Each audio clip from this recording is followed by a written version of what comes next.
వేటు ఎవరిపైన? కేంద్ర మంత్రుల్లో పెరిగిన టెన్షన్. సేవా తీర్థులో సమావేశమైన కేంద్ర మంత్రివర్గం, హాజరైన మంత్రులు, కార్యదర్శులు.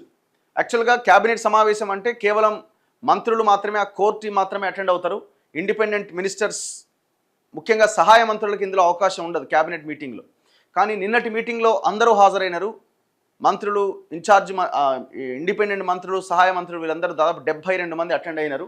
వాళ్ళతో పాటు సెక్రటరీలు కూడా ఈ సమావేశానికి హాజరయ్యారు. శాఖల వారీగా పనితీరు నివేదికలను ముందు పెట్టి వివరించిన క్యాబినెట్ కార్యదర్శి అట.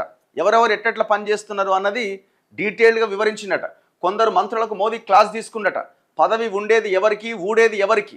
ఈ నెలాఖరులో బీజేపీలో నియామకాలు, ఆ తర్వాత క్యాబినెట్ పునర్వ్యవస్థీకరణట.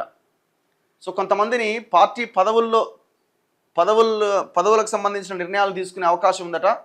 సో ఆ సందర్భంలో మంత్రులుగా ఉన్న కొంతమందిని ఆడ ఉడవికి పార్టీలోకి తీసుకునే అవకాశం ఉంటుందట. సో ఫస్ట్ పార్టీ పదవులు, దాని తర్వాత క్యాబినెట్ ఎక్స్పాన్షన్, టోటల్ ప్రక్షాళన ఉంటుందట. ఇప్పుడున్న మంత్రులు దాదాపు 25 నుంచి 30 మందిని తీసేస్తారట. మరి ఇప్పుడు ఉన్న 36 మంది మంత్రులు మొత్తం ఇండిపెండెంట్ ఛార్జ్ తీసుకున్న వాళ్ళు అండ్ సహాయ మంత్రులు మొత్తం 72 మంది.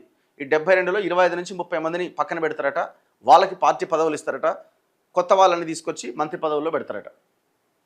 కానీ ఇక్కడ అదొక చర్చ అయితే, ప్రధానంగా దేశంలో రాబోయే రోజుల్లో ఒక సంక్షోభకరమైన సిచ్యువేషన్స్ రాబోతున్నాయి. ఎందుకంటే అక్కడ యుద్ధం జరుగుతున్నది, ఆ హోర్ముజ్ జలసంధి దిగ్బంధనం ఇంకా కొనసాగుతున్నది, అక్కడ కండిషన్స్ ఇంకా నడుస్తూనే ఉన్నాయి. సో అక్కడి నుంచి ఆ చమురు వాహన నౌకలు రావడానికి ఇబ్బంది అవుతున్నది. ఇట్లాంటి పరిస్థితుల నేపథ్యంలో సిచ్యువేషన్ వర్స్ట్గా ఉంది అని ప్రధానమంత్రి ఈ దేశానికి ఇప్పటికే హైదరాబాద్ వేదికగా పరేడ్ గ్రౌండ్స్ నుంచి దేశం మొత్తానికి చెప్పిండు. ఇప్పుడు ఏం లేదు, ఇదంతా ఏంటంటే మన మీదకి రాకుండా, ప్రభుత్వం బదనాం కాకుండా, ప్రభుత్వానికి చెడ్డ పేరు రాకుండా ఏం చేయాలి. సో ఆ కోణంలో వీళ్ళు రెడీ అవుతున్నారు.